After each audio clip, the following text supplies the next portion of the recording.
Today, I am going to show you how to win a debate against an atheist with just one word, just one word.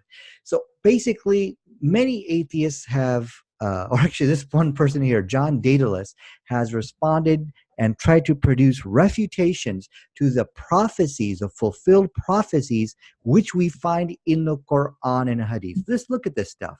Tons and tons of writing. Honestly, who's got time to read all this stuff? And so he's just producing all this material. Today, I'm going to show you how to refute him with just one word.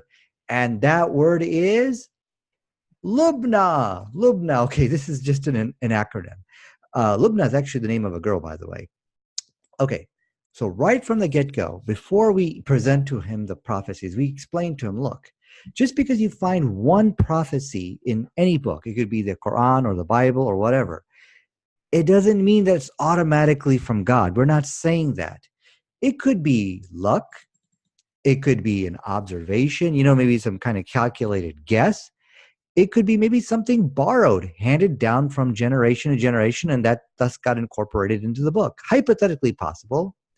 And the N stands for negative comments, attestations, and affirmations. We'll get to this part later. Okay, so what we need to explain to him is simply this. Once you explain to him that we are already acknowledging that it could be any one of these three, which I just explained to you, most of what he's writing is actually exactly that. He tries to prove that this was an act of luck or this was some observation, and they go on and on and on about it. Let's just take a look at this one statement here. I'm just going to read to you what he wrote. And again, the fact that someone made a guess that people would be invaded by an army carrying leather shields, riding horses, wearing fur boots is nothing extraordinary. So we're going to explain to him, look, this is a LOBNA statement. We don't want to hear any LOBNA from this point on, because explain to him the acronym. So explain, we are not having an intelligent discussion because we have already explained to you that this is the case. So he goes on and on trying to prove something which you cannot prove. Do you see that? So this is a second fallacy. This is the first logical fallacy of atheism. You see, when facts are presented to someone and they do not want to accept the truth, scientists have discovered today that what people do is that they try to argue something or take a position on something which is untestable. This is a very good article. Oh, by the way, this will be all made available in the description of this YouTube video. So it's very important to understand what's going on over here, the fallacy of the atheist. You see, when we present prophetic scientific evidence for Islam to them, what they will do is exactly this. They will appeal to the untestable beliefs. Okay? This is a common fallacy. For example, if you argue and debate with a Christian, they'll say, well, I know God is in my heart and God is telling me what the truth is. Now, can you test that? Is that an intelligent type of response? No. This is what the researchers are pointing out. People will take refuge from the facts in untestable beliefs. Now, what makes this untestable? Folks, there is no way you can prove or disprove what a human being 1400 years ago can guess. You cannot prove that this was an act of luck. You cannot prove that these things were borrowed unless you actually see it word for word from some book, which obviously it's not. So they will spend an enormous amount of time. Look at all this stuff.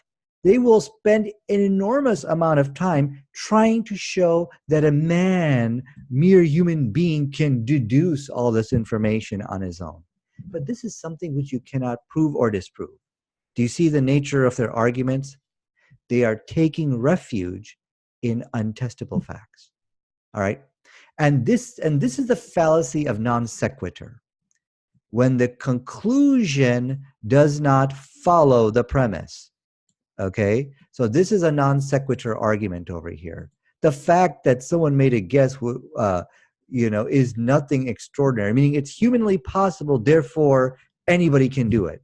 I'm not saying yes or no to this. I'm saying you can't prove these things. So we are coming to the table with testable, verifiable facts, but the atheists come to the table with what? Non sequitur arguments and taking refuge in untestable beliefs. Okay? So we need to point this fact out. We don't want any non sequiturs. We don't want any LOBNA. And we don't want to talk about things which are not testable. And that brings me to the final point here. Not only do they bring non sequiturs and untestable beliefs, but they bring negative comments. And this is very important. Actually, I would say probably 30% of what they will bring are just negativity. Negativity like this. After watching this video, I genuinely do not know if you're being dishonest or trolling me. I don't mean to be insulting. And so these prophecies have all the same exact problems, and so they go on. So what we need to kindly explain to them, we don't want any negative comments. Please, please keep the negativity to yourselves. Because the negative comments, they use these debates and discussions as an opportunity to express their disgust for you and to put you down and to make you feel stupid. Let me erase that right there. Therefore, the debates and discussions on these things actually become a catharsis so they can tell you to your face what they really think of you. Let me repeat.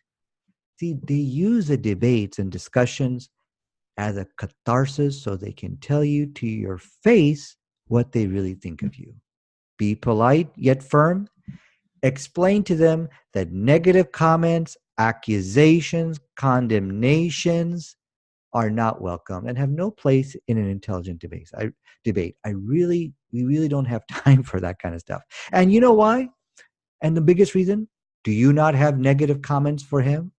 Oh, we got a lot of negativity we can convey to him, a lot of it. But because we want to have an intelligent discussion, we don't want to get into all that negativity. And that brings the last A, of this. And that is attestation. It's not working. Oh, here we go. Attestations and affirmations. Majority of what they write is nothing more than negative comments, attestations, and affirmations. We don't want any of that. Okay, stuff like this. It's so painfully obvious to me that I have to assume you're being dishonest. You have nothing of the truth. I have seen nothing convincing from you. All of this type of negative comments are nothing more than attestations and affirmations. And that's really why you see so much of the stuff. It is nothing but negativity, attestations, affirmations, non sequiturs, trying to prove things you can't prove.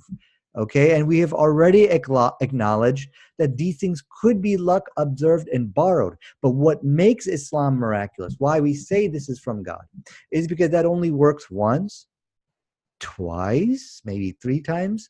3 prophecies, okay, you can look at them, you can say, maybe that was just lucky, maybe you observed it, but when you see a whole series of prophecies, not only that, but statements which agree with modern science, which are found in the Quran and the Hadith, which was written 1400 years ago. Now, when you're coming with 6 or 7 of these statements, you cannot say this stuff is he's just getting lucky every time. Oh yeah, he's observing it. Yeah, he saw this happen, or he's deducing it or something like that. Oh no, he's borrowing that from. No, you can't say that now. There's only one explanation which makes sense, and this is a miraculous book, and that is where the debate victory comes. Look, I've debated this so many times with atheists and people like that. They can never be able to answer why there's 6 or 7 fulfilled prophecies, 7 to 8 scientific statements in the Quran and Hadith. There's only one explanation, and that is it is divine and miraculous. So one word can refute the atheist. LOBNA, understand it well. So tell me what you think. Write your comments in the comment section below. And don't forget to subscribe so you can be updated on the scientific miracles of Islam with documentation, as well as tips and techniques on how to debate the non-believers. Thank you so much.